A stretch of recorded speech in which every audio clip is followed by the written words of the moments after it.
very grateful for this opportunity to create a beautiful work of living art for Daniel and his beautiful young family.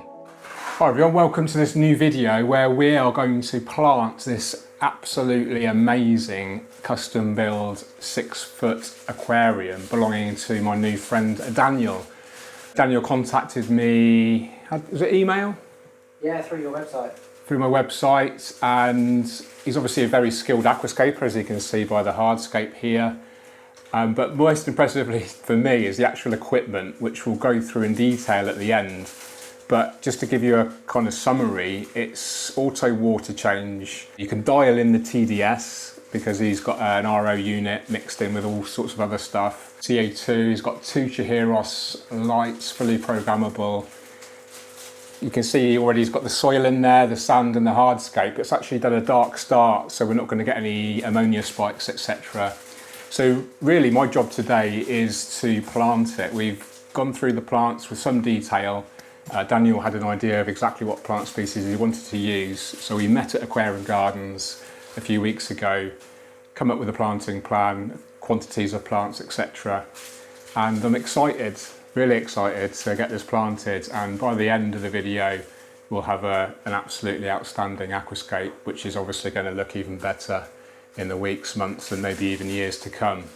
A little bit of context for you: this aquarium is situated in Daniel's kind of back garden. He's got like an outhouse which has been converted, so his wife is a beauty therapist and she's going to have clients in here do their beauty therapy, and they're going to absolutely be wowed by this aquarium.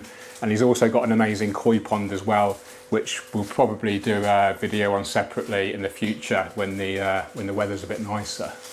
So I really hope you enjoy this one. It's a real special one for me. I'm just blown away by the actual system and the technology. I think you will be too, so make sure you watch to the end to get a full kind of rundown of everything. Daniel will have to explain it to me because I'm actually not that engineering focused. Daniel is an electrical engineer and very, very handy, very skilled. So yeah, super impressed and very grateful for this opportunity to create a beautiful work of living art for Daniel and his beautiful young family. So if you do enjoy the video, don't forget to hit the thumbs up, subscribe if you haven't done so yet, and leave a comment. I'll go for the classic, what fish will you stock in here? So Daniel's done all of the hardscaping himself, and I have to say, very impressed. He did send me a photo of it, but it looks much more impressive in 3 dimensions, of course. We've got a combination of Siriu stone or Ryu or mini landscape rock. It's the same product, just different names for it. And then some beautiful pieces of manzanita. And then as you can see, we've got this beautiful pathway of, what sand is it? Is it regular sort of? La Plata, ADA La Plata sand with some graded gravels. We've got some terracing here with this beautiful rock there. And yeah, it's just going to lend itself to a beautiful aquascape. It's almost a unique experience for me, this. Normally when I'm working with a client, I come up with the whole design and the planting plan and everything. So yeah, it's quite easy for me today, actually, just preparing the plants, planting them, and then working with Daniel and letting him know kind of what I do in the longer term with maintenance, etc. And as I said, I'll be coming back in a few months, hopefully, to do an update video and maybe do some trimming and do some kind of one-on-one tutorials with Daniel. So lots of epiphytes that we're going to obviously attach to the wood and the rocks. Lots of stem plants, some rosette plants, a real mixture of plants, some quite high impact stems as well, some colour, but mostly just a very kind of, I wouldn't say a formal layout, but it's a real nice kind of hybrid of not going like too chaotic with nature, kind of having a real distinct kind of aesthetic, which I think is going to look amazing, especially once it's grown in. Oh, just to give you a bit more background, it has been running dark start, so Daniel's actually removed all of the water and we've got it in a massive paddling pool behind the camera. There is some fish in there, some algae eaters as well, some Crocoscyclius reticulatus, so the silver flying foxes, brilliant for BBA. And I think you said there was some BBA in there during the dark. Yeah, I think I had some sprout up as soon as I put these in the next day. And they ate it, yeah. It is a really great fish for eating BBA, so I think he's going to give me one fish to take away, hopefully. Yeah. Yeah, perfect. So yeah, I'm super impressed, and next job will be preparing all the plants, mostly from Tropica. We've got quite a few 1-2 grows, which is my favourite kind of plant product, because they're just algae free, snail free, pesticide free, get lots of quantity as well, and they've already adapted to their underwater growth form as well, so they'll start growing straight away. The other plants we've got as regular pots, they'll go through a transitional stage, but with Daniel's epic kind of water quality, CO2 injection and lighting, they're going to make the transition relatively smoothly, I would suggest. So we'll prepare those plants now, and then we'll start planting. We'll talk you through the whole process, what we're doing, why we're doing it, and yeah, let's go. So we're going to run through the planting plan to give ourselves a rough idea of what we're doing, and also to communicate the learning to you guys, hopefully. So we have, what's that there? Atra and Bonsai. So Rotala Hatra, Rotala Indica Bonsai, Rotala Green, and Myriophyllum Guyana. So we've got 3 kind of green plants, although the Indica does turn a little bit kind of pinky orange at the tips under good lighting, so that would be nice. But the most impactful is definitely the Hatra, especially under the high lighting. So one option would be to plant it at extreme left or right, but that's not usually a good idea, because we want that to be kind of a focal point plant. So we want it kind of 2/3 ideally. So it might look really good, just like a really lovely bush effect here, maybe. Fair, I was thinking, because I tried to keep this almost a third here. Okay, yeah. So we're agreed on the Hatra here. Yeah. And then we've got the Rotala Green. So that's going to be kind of left over here, maybe some on the right as well. Yeah. I mean, that can go behind the Hatra to the side of it, and then. Yeah. I don't know. I think with those two, we'll just go with how you're feeling as we're doing it, I guess. Yeah. I mean, the good thing about Rotala Green, it's such a fast grower. You can just trim and then replant, and then if you're not happy with the location, you can just tear it out, and then everything's going to grow quite quickly, because you've got a high energy tank, and you can just propagate the stems and move them around as much as you like. So sounds good. Okay, so we'll get those prepared, and we'll get those planted, bearing in mind our other species that we want, because it is actually quite a limited amount of planting space we've got here. So we just need to be mindful of allowing enough space for the other species. Okay. So we've prepared all of our background stems, potentially some of them kind of more mid-ground. We've got the Myriophyllum Guyana here, very, very kind of fine feathered relieved, super bright green colour, beautiful plant. Then we've got our majority of the stems are this Rotala Green, really fast grower, can create really dense compact bushes, can actually kind of lean forward, like kind of cascading, so that could be quite beautiful. The Rotala Indica Bonsai, this can take on like a beautiful kind of pink or orangey tip leaf under the right conditions. And then finally the Rotala Hatra. So next step will be to plant those. Okay, so we're going to start planting together. Daniel's doing the Rotala Green, I'm going to be doing the Hatra, and then every so often we'll just spray. Stop. Yeah. Because these are 1-2 grown basically underwater, although it's not water, it's a special nutrient-rich sort of liquid, but they've adapted to grow underwater. So if they dry out, plants that have adapted to grow underwater that dry out die off very quickly. Okay. Whereas plants that have been grown hydroponically, out of water, they tend to be okay if they dry out a little bit. The vast majority of aquarium plants you'll find in nature will much prefer to grow out of water, and they only grow underwater once it's flooded, and they'll often die right back, and then they'll come back in their submersed form, which is why when a lot of aquarium keepers struggle with regular potted plants sometimes, especially if they don't have CO2. Because when you think about it, when you're growing a plant with CO2 underwater, the plant's almost fooled into thinking it's grown out of water. Because it's got the CO2 in the air. It thinks it's got the CO2 in the air, you see. Yeah. So you're kind of tricking them a little bit. Do you know what I mean? Yeah. And it's only a lot of plants you can grow without CO2, but this is why CO2 is so much, it makes it easier for the plants.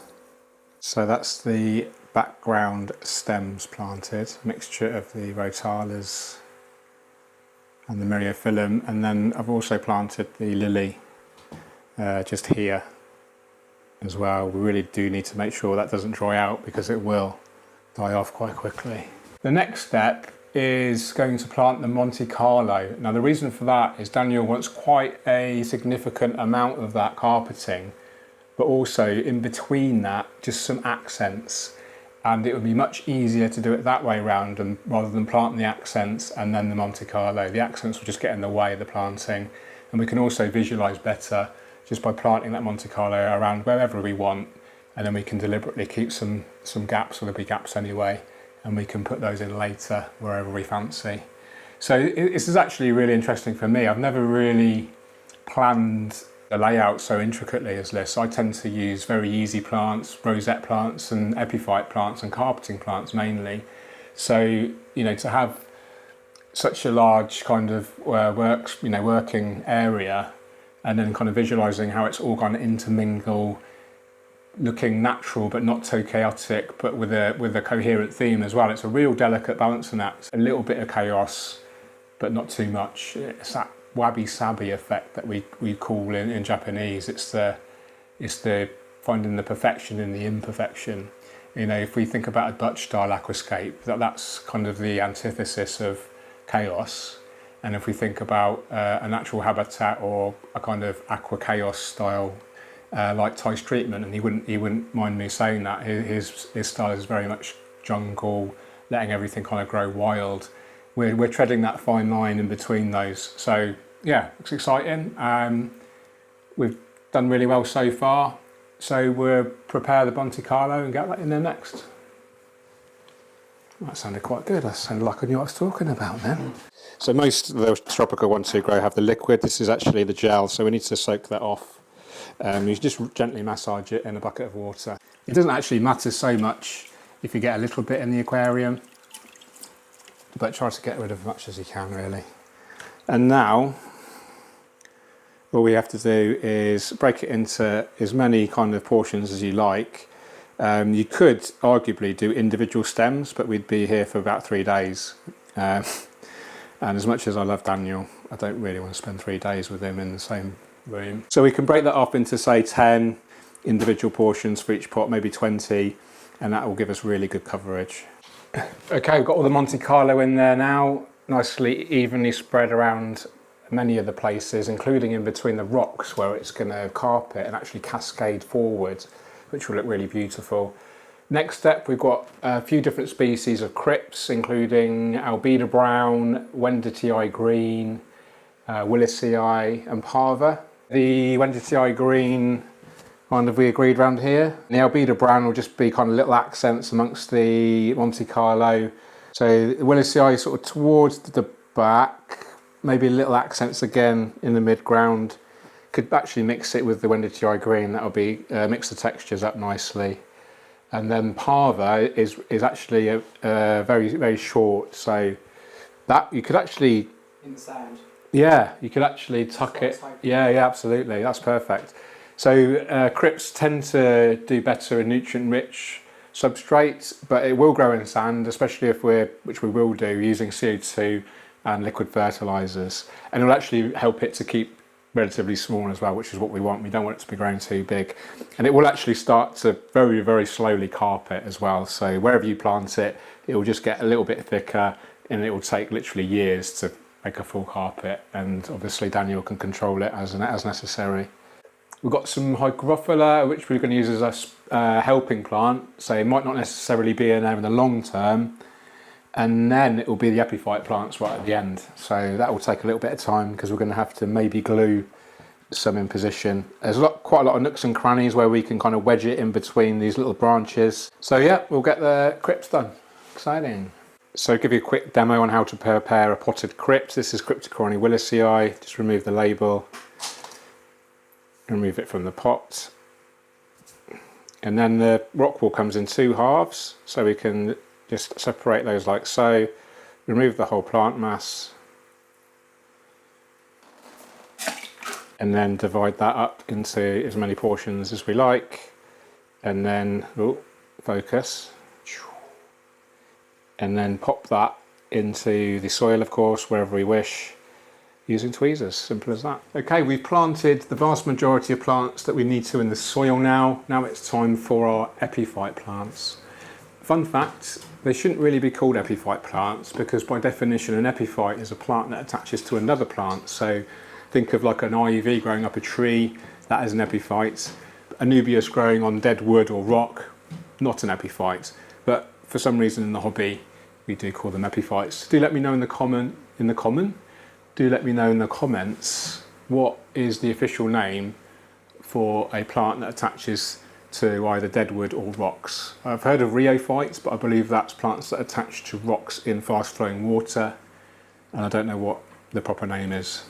Maybe I should use ChatGPT. Anyway, I'm going to call them attaching plants today, and we're going to attach our nubius around the lower portions of the hardscape because it is a shade loving plant. If we attach it too high, it can get too much light and algae growth because it's a very slow grower.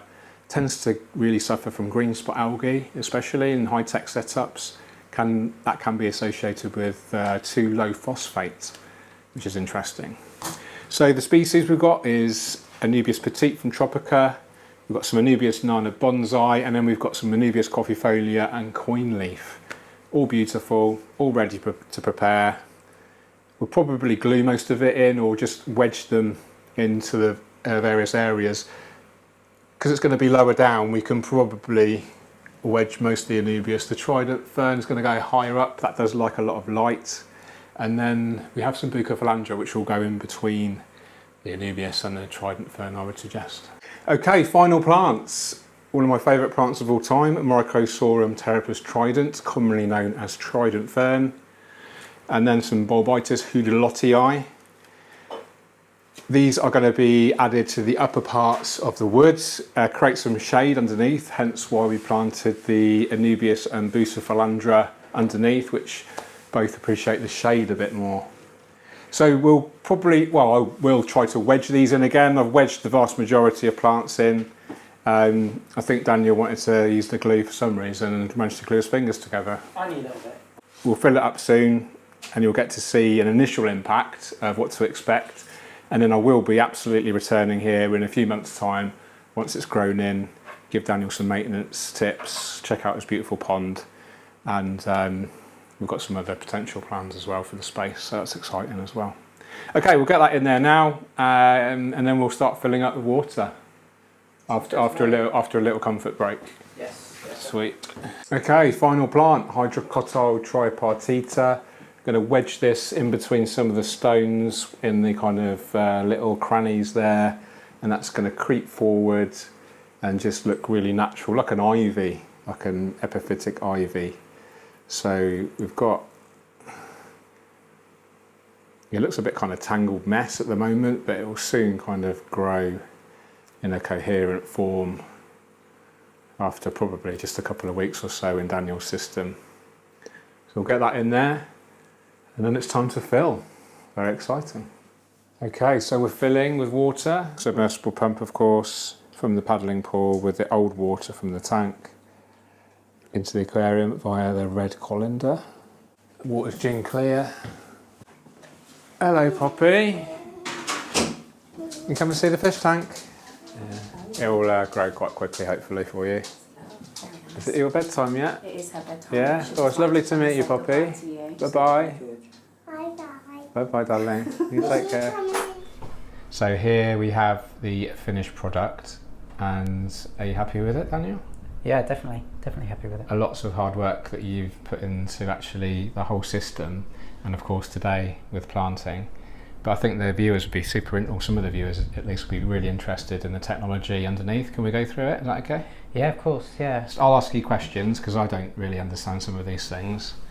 So let's start from over here. This is your dosing pump, I guess? Yeah, I kept with Chihiros because I got the lighting with Chihiros and the CO2 regulator. So it's all app controlled.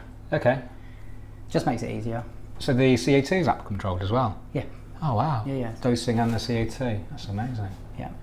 And is that pH controller to get the right CO2, or is it you just set the... No, it's just set the bubble count? Yeah, that one's just set the time and set the bubble count, yeah. What are you going to have the bubble counter on? I don't know yet. I'm going to go by the drop checker. Yeah, good shout. You'd probably be going to between 5 and 10 bubbles a second.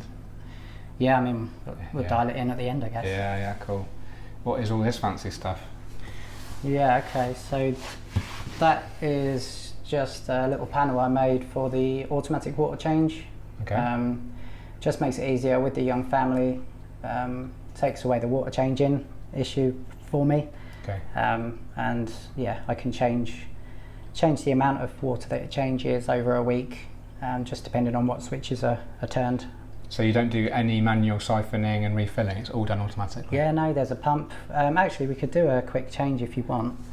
Is it easy? Yeah, Or yeah. just literally just press some buttons and stuff? Yeah, so Wow. there you go. The pump's taking it out of, that's the waste there, and that pipe is attached to a pump in the pump section of the sump down there. It's that small one back there. Oh, okay. Yeah. I'll take your word for it, I've got a bit of reflections, but... That's okay. Yeah. That'll just stop when it gets down to this first level. Yeah, so you see the float switches? Oh yeah. It'll just stop when that one drops down, and then it will refill to the next one above it. So what? How much is it changing per water change on average? I think it's between 10 and 11 litres. Okay. So you can have that coming on numerous times a day, I guess? Yeah, so depending on what switches I switch, that will increase or decrease the frequency on however many in between the hours in which it changes. And so you did dry start method, dark start method, so you don't necessarily need to do those huge water changes to start with. Have you got an idea what sort of water changes you'll be doing Well, in the first few weeks or so? the thing is, because I'm only changing a small amount each time, Yeah. instead of doing one large change, I'm going to be replacing some of the water that I've already changed, if you know what I mean. Yeah. So I'm going to go more as a percentage, but it's kind of difficult to explain. So if I changed 50% of the water in one go, 50% of the water is removed, 50% is put back in. But if I did 600 litre tank, 300 litres is 50%. Yeah. If I did 10 times 30 over the day, I'm only putting 10 litres in at a time, so I'm actually changing part of that 10 litres that I put in 2 hours ago or whatever. So I'm going 100%, which may only be 60% I know what you mean. Over the week. I understand what you're saying. I don't actually know, I'm just guessing. But I spoke to other people and they said, you do know. I said, yeah, that's why I'm going above and changing more. But the advantage to this is because I'm only changing 10 litres, I can add it in straight, like cold, and it won't affect the temperature. Yeah, of course, that makes sense. And it can be done in the sump. That's why I went with the sump as well. Yeah. Speaking of that, so RO units. Yes, yeah. That's a pretty special one, I'll see. Yeah, so with the RO unit, I wanted to be able to control the TDS. So what I've done is I've got a meter here and I've plumbed into, where are we? Okay, so line 1 there is reading 2 parts per million. That should be reading 0, because that's after the DI stage. Okay. But it doesn't matter, I don't think. Yeah, 2 is fine. I mean, anything under 5 really on an RO unit, you look, it's quite good, I think. That's my water coming in. So you're at 248, okay. Yeah, and then I've actually mixed them together to make 150. Perfect. And I can control it on this little valve here, so I could probably show you if I wind that down. There you go. And then that will go up or down. Yeah. Okay. Yeah, so I can adjust my TDS depending on what we want there. There you go. We'll set it at 150. Yeah. Amazing. So I can just play around with my TDS. Wow, that is so impressive, I have to say. I've done a lot of videos on low tech and the beauty of just letting things, take its course, but equally I'm impressed with the extreme other end of the high tech and you using technology to make your life easier, because you've got a young family, you've got 3 young kids, you work full time, and you want to make your life easy and you want to enjoy this beautiful aquascape, and you don't have time to do manual water changes basically, do you? Yeah, it just takes that responsibility away from me. And I think it keeps it consistent as well, because say I did it one week and then I forgot the next or couldn't get to it the next week, at least this way it's tried and tested now. I mean, I think it's consistent. It's consistent, so I know it's going to Yeah. permanently be that same level. Yeah. You know, so long as I don't do anything major. So how long are you running it before we did the scape today? About a month. Okay, Yeah. so you've definitely had sort of testing time to prove the method, yeah. Yeah, definitely, yeah. I've Yeah. not had any overflows yet. Touch wood. Yeah. Let's talk about the sump and the media and stuff. So obviously you've got some K1 floating media here. Yeah, so first of all it goes through 3 filter socks on the far left. Okay. And that's all a bit dirty because I messed around with it the other day. But Yeah, no worries. yeah, I've got K1 in there, and I've actually added some air stones in there because I'm contemplating turning the air on overnight when the CO2 switches off. Yeah. I haven't done that yet. Well, K1's designed to be tumbling, you know, and the air stones will help that, don't they? Yeah, I mean, it's only to shake off the old bacteria, isn't it? And if yeah. it does that overnight, that's fine. Yeah. And then, this is all pond media that I never used, but it's just an area for bacteria to house, isn't it? There's a lot of area there. Yeah. And then after that, you can't really, it's hard to see it, but there's an excessive amount of carbon to begin with in this bit here, just whilst we get going with some Purigen. Purigen and carbon, so to make sure. I mean, to be fair, the water was fairly cloudy when we filled it up only about 30 minutes ago, and it is almost gin clear already. I mean, that is fantastic. Look at that. I'm so impressed. You need to come to my house and make me one of these, Daniel. We can talk about it. Your CO2, I noticed you got like a bazooka style diffuser going straight into your return pump, is that right? Yeah, I was thinking about putting it in line, but the pipes that I'm running up there are too large. They don't make one big enough. Okay. So I thought that was the next best thing. Absolutely. It's going to be the same sort of thing, isn't it? Yeah, absolutely. I've done a few big tanks with sumps, and this is the method I always recommend, is getting it straight in there. Yeah, I wasn't sure where else it would have the most exposure, and I thought that would probably be it. It's magnificent, mate. What a piece of engineering, masterpiece, matched by the Epiphytes. I mean, fair shout to you. You did the beautiful Hardscape composition, and I'm really grateful that you invited me to help come up with a planting plan and execution, and now, immortalising this beautiful creation via a YouTube video. Definitely, yeah. And I do have a gift for you.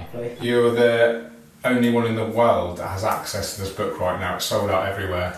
Really? Yeah, and I signed it. I put, to Daniel and Katie, enjoy your beautiful journey together.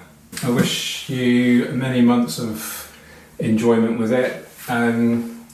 Just a bit of context, this space is going to be Katie's kind of beauty salon, so the clients can gaze wondrously into this epic aquascape, and I'm a bit jealous. Next time I come, maybe I can have some beauty therapy myself. So I need it, because I need it. Yeah. She did say, didn't she? She did. And we've got some other potential plans as well, which we could collaborate on. Yeah, be interesting. Yeah. But yeah, it's been an epic day. I'm looking forward to seeing it grown in. Yeah, me too. You're going to see growth in a couple of weeks, mate, because the 1-2 grows will start growing literally in a few days. Get your CO2 dialed in, get your fertilisers in. You've got your algae eaters in there already.